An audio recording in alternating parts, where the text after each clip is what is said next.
આંદોલન પાર્ટ 2 ની શરૂઆત થવા જઈ રહી છે। આજથી રાજકોટ, સુરત અને અંબાજીથી આ ધર્મરથ નીકળશે। ક્ષત્રિયોના ધર્મરથનો રૂટ પણ જાહેર કરી દેવામાં આવ્યો છે। રાજકોટના પેલેસ રોડ, આશાપુરા મંદિરથી આ ધર્મરથની શરૂઆત થશે। ધર્મરથ વાંકાનેર, જસદણ, જેતપુર અને ગોંડલમાં ફરશે।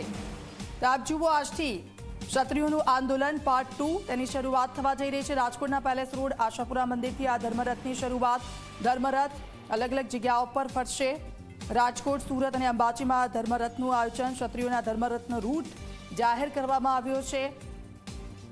રાજકોટના પેલેસ રોડથી આશાપુરા મંદિર ખાતે આ ધર્મરથ ફરશે। આપ જુઓ, જે પોસ્ટરો સાથે આ ધર્મરથ છે તે અલગ અલગ જગ્યાઓ પર ફરશે।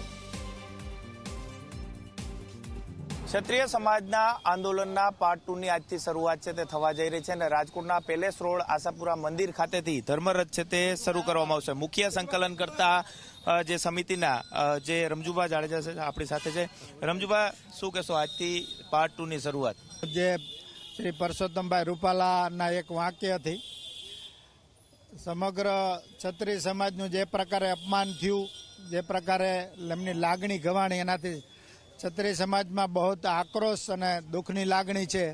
એના ભાગરૂપે આખી આ સામાજિક લડત ચાલી રહી છે અને એના કારણે આજે ધર્મરથનું આયોજન થઈ રહ્યું છે અને આજે અહીંયા ટૂંક સમયમાં ધર્મરથનું પ્રસ્થાન થશે। ક્ષત્રિયોની રાજાશાહી વખતથી આ ફરજ છે કે બધા જ પ્રજા માટે વિચારવું। અમારી કોઈ પણ પ્રકારની માંગણી નથી, કોઈ પણ પ્રકારનું લેવાનું નથી, બધા માટેનો આ પ્રશ્ન છે અને એ પ્રકારે જ આગળ કાર્ય થવાનું છે। કે દાખલા તરીકે રાજકોટની અંદર 18 વોર્ડ છે, 18 વોર્ડની અંદર 11 જણાની સમિતિ બનાવી છે। 10 તાલુકા છે, 10 તાલુકામાં 11ની સમિતિ બનાવી છે। જેટલા લોકસભામાં ગામ આવે છે દરેક ગામની અંદર 11ની સમિતિ બનાવી છે। ગામથી જિલ્લા અને શહેર અને વોર્ડ સુધીની તમામ તૈયારી કરી લીધી છે। 9:30 વાગે એટલે કે 10ની વચ્ચે આ રથયાનું અમારું રથયાત્રાનું પ્રસ્થાન થશે। જે પરસોત્તમભાઈની ટિપ્પણી છે એ ટિપ્પણી મા બેન દીકરીની છે, એ અમારી મા બેન દીકરી છે, તમારી પણ મા બેન દીકરી છે। જ્યારે આવું ટિપ્પણી કરતા હોય એને માફ કરી શકાય, ન કરી શકાય। અને દરેક સમાજની અંદર 18 વર્ણને ગામડામાં પણ સાથે રાખી દરેક ગામમાં અત્યારે જેવડું ગામ હોય એવડા સંમેલન થઈ ગયા છે। તો અમે પ્રજાને સમજાવું છું કે આજે અમારી આ જે ટિપ્પણી કરી છે એ તમારી પણ ટિપ્પણી જ કહેવાય। આજે અમારી કરી, કાલે તમારી કરશે, ત્યારે ક્ષત્રિય સમાજ તમારી સાથે રહેશે। અત્યારે અમારે બીજા કોઈ પાટે ગાડી નથી ચલાવી, કારણ કે આવા અવરોધો ઉભા કરી અને બીજા પાટે ગાડી દોડાવવા માંગે છે।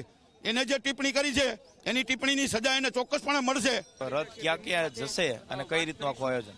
આજે રાજકોટથી વાંકાનેર સુધીનો રૂટ છે। રાજકોટથી એની અંદર 27 ગામ આવશે। 27 ગામમાં રથનું સ્વાગત કરવામાં આવશે અને સર્વ સમાજ એનું સ્વાગત કરશે અને સ્વાગત કરી અને રથની પૂજા, માતાજીની આરતી અને એ રીતનો બધા પ્રોગ્રામ રહેશે અને સનડા સુધીનો આજનો રૂટ છે। અત્યારે આપ કોઈ પણ એવું કહેશે કે ભાઈ રૂપાલાના ફેવરમાં કોઈ પણ વાત કરશે તો એને સમાજ જ જવાબ આપે। આજે હું પણ એક વાત કરું તો એ કોઈ સ્વીકાર્ય નથી। જ્યારે રૂપાલાને એક જ વાતમાં, એક જ શબ્દમાં કહી શકાય એવું છે કે એ હરેક વાર ટિપ્પણીઓ કરી રહ્યા છે।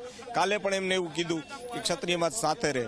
તો આજે આપ સમજો કે એક ટ્યુશન આપનાર, જે આપ જુનાગઢ પ્રમુખનું વાત કરો છો, કે એને એક ટ્યુશન, એક લેસન એને આપ્યું કે નહીં હવે તમે બોલો અને અમે અહીંયા સમાધાન કરીએ। આ નીતિ ચલાવી રહી છે ભાજપ અને ભાગલા પાડવું એ રાજનીતિ એનો એક ભાગ છે।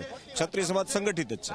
ક્ષત્રિય સમાજના જે બહેનો છે તેઓ પણ આ ધર્મરથના પ્રારંભથી જ તેઓ અત્યારે આશાપુરા મંદિર ખાતે પહોંચ્યા છે। આ તરફ ધર્મરથ છે તે રાખવામાં આવ્યું છે, ત્યાંના પણ દ્રશ્યો છે તે આપણે બતાવવાનો પ્રયાસ કરીશું। સાથે જ કુમકુમ તિલક કરી અને ક્ષત્રિય બહેનો છે કે તેઓ પોતાના ભાઈઓને જે રીતના તેમના પર ટિપ્પણીઓ કરવામાં આવી છે ને તેને લઈને તેઓ તેમનું ખાસ જે આખી વાત છે તે રજૂ કરવાનો પ્રયાસ છે તે અત્યારે અહીં કરવામાં આવી રહ્યો છે। અંબા માતાજી, આશાપુરા માતાજી, તમામ જે માતાજી છે તેમના તસવીરો છે તે અહીં રાખવામાં આવી છે। આ ધર્મરથ ગામે ગામ સુધી ફરવાનો છે।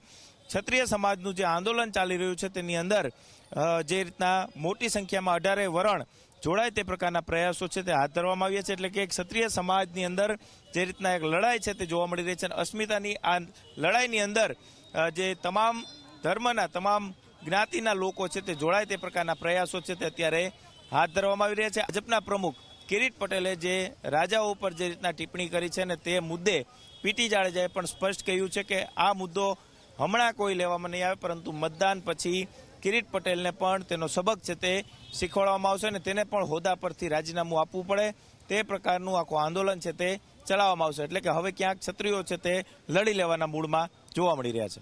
કેમેરા પર્સન ઉદય પવાર સાથે ગૌરવ દવે, ઝી મીડિયા, રાજકોટ. અત્યારે તો ખાસ લડત એ ધર્મરથ દ્વારા અને અસ્મિતાની લડાઈ ચાલી રહી છે, ત્યારે સૌ કોઈ બહેનો પ્રતિક ઉપવાસ દ્વારા અમારા ભાઈઓનું મનોબળ વધારી રહી છે અને આવી લડત લોકશાહી ઢબે જે ચાલી રહી છે એ ખરેખર ખૂબ જ વખાણવા યોગ્ય છે કે અત્યારે હાલની તારીખે એકમાત્ર ઉમેદવારના લીધે આખા સમાજને અને ઇતિહાસ સાથે ચેડા થઈ રહ્યા છે. એમાં કઈ રીતે સમાજને જાગૃત કરી અને આગળ અભિયાન વધારવું અને જે અમને અંદરથી અન્ય સમાજનો સપોર્ટ મળી રહ્યો છે એ પણ ખૂબ અહીંયા નોંધનીય છે. આજથી અમે એ સંદેશ આપવા માંગીએ છીએ કે અસ્મિતાની લડાઈ છે, હજી સુધી આપણે ખૂબ સારી રીતે લડીએ છીએ અને આવી જ રીતે જ્યાં સુધી આપણો ભવ્ય વિજય ના થાય અને રૂપાલાને ધૂળ ચાટતા ના કરી દઈએ ત્યાં સુધી સમગ્ર ક્ષત્રિય સમાજ એક સાથે રહે, કોઈ પણ ટીકા ટિપ્પણીમાં ન આવે. કારણ કે અત્યારે આપણે ગુમરાહ કરવા માટે ઘણા પ્રયાસો થઈ રહ્યા છે, તો એની બાજુ આપણે ધ્યાન ન દઈએ અને આપણું જે લક્ષ્ય છે, જે કહેવાય કે અર્જુનને ખાલી મછલીની આંખ ખાતી હતી એવી રીતે આપણે ફક્ત અને ફક્ત આ લોકોને પાડવાના છે, બસ એટલું જ દેખાવું જોઈએ. આપણે અન્ય કોઈ સમાજ સાથે ટીકા ટિપ્પણી કરવાની નથી. એટલે ફક્ત અને ફક્ત આપણું ધ્યેય ભાજપને હરાવવાનું છે અને એ જ દિશામાં જ આપણે આગળ વધીએ એવી મારા સમાજને અને અન્ય સમાજને પણ અભ્યર્થના. ક્ષત્રિયોના બલિદાનો, ક્ષત્રિયોની ધૈર્ય, શક્તિ, જે લડવાની શક્તિ એ અમારા ઇતિહાસો છે. અત્યાર સુધી લોકશાહીમાં જે ક્ષત્રિયો લડી રહ્યા છે કે કોઈ પણ જગ્યાએ કોઈ પક્ષ કે કોઈને નુકસાન પહોંચાડીને કે કોઈ ધમાલ કરીને જે શાંતિપૂર્ણ એક ખાનદાનીને શોભે, ક્ષત્રિયોની ખાનદાનીને સાથે રાખીને ક્ષત્રાણીઓ પણ જ્યારે આ લડાઈ લડી રહ્યા છે તો આપ જોઈ રહ્યા છો. અસ્મિતાનો સવાલ હોય ત્યારે જેટલા ક્ષત્રિયો છે અમારા એ બધા જ આમાં સ્વયંભૂ જોડાયેલા છે અને અસ્મિતાનો સવાલ છે તો પછી એમાં રાજપૂતાણીઓ પણ કેમ પાછળ રહે. એટલે આજે જ્યારે ધર્મરથનું પ્રસ્થાન થઈ રહ્યું છે તો મા જગદંબાના ચરણોમાં પ્રાર્થના કરીને અમે અમારા ભાઈઓને બળ પૂરું પાડવા માટે આજે અહીંયા આવ્યા છીએ. સીધા જઈશું ગૌરવ અમારી સાથે લાઈવ જોડાઈ ગયા છે. ગૌરવ, એપી સેન્ટર રાજકોટ છે ક્ષત્રિય આંદોલનનું અને પાર્ટ 2 ની પણ શરૂઆત અહીંયાથી જ કરવામાં આવી છે. 18 જેટલા વોર્ડ છે ત્યાં ધર્મરથ ફરશે અને પરસોત્તમ રૂપાલાને પરાસ્ત કરવા માટે આ આંદોલન.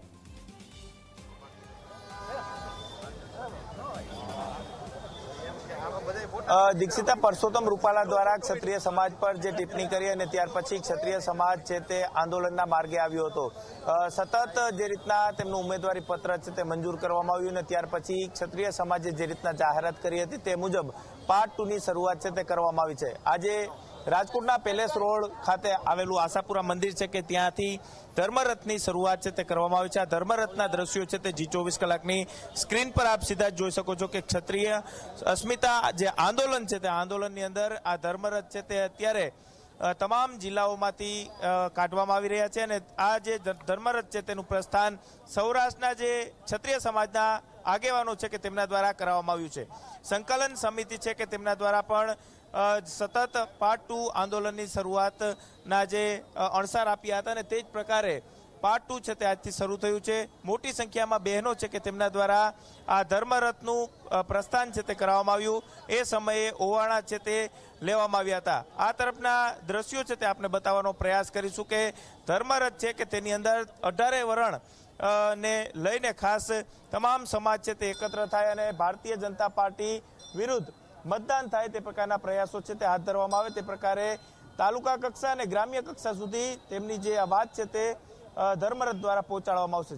જે રીતના આપ દ્રશ્યની અંદર જુઓ કે માત્ર આશાપુરા માતાજી નહીં પરંતુ તમામ જે માતાજી છે કે તેમના તસવીરો છે તે આ ધર્મરથની અંદર રાખવામાં આવી છે અને તમામ સમાજના લોકોને સમજાવવાનો પ્રયાસ કરશે કે આજે જે રીતના ક્ષત્રિય સમાજની અસ્મિતા પર જે રીતના ટિપ્પણી કરવામાં આવી છે આ પ્રકારે અન્ય સમાજના બહેનો અથવા તો તેમની અસ્મિતા પર કોઈ ટિપ્પણી ન થાય તેની ખાસ જે આ આંદોલન છે તેનો જે આશય છે તે રાખવામાં આવ્યું છે. ખાસ કરીને ક્ષત્રિય સમાજ છે કે જે અત્યારે મોટી સંખ્યામાં અત્યારે સૌરાષ્ટ્રભરમાંથી અત્યારે ઉપસ્થિત છે તે જોવા મળી રહ્યા છે. મોટી સંખ્યાની અંદર આ જે આખું આંદોલન છે તે આંદોલન શરૂ કરવામાં આવ્યું છે અને તાલુકા કક્ષા અને જિલ્લા કક્ષા સુધી આ આંદોલન છે તે પહોંચાડવાનો પ્રયાસ છે તે કરવામાં આવશે. બિલકુલ, ક્ષત્રિય સમાજ છે કે તે ભારતીય જનતા પાર્ટી વિરુદ્ધ મતદાન વધુમાં વધુ થાય તે પ્રકારના પ્રયાસો છે તે શરૂ કર્યા છે. જી દીક્ષિતા. બિલકુલ, આભાર. આપની પાસેથી અપડેટ્સ લેતા રહીશું. તો આ સાથે બુલેટિનમાં રોકાઈશું એક બ્રેક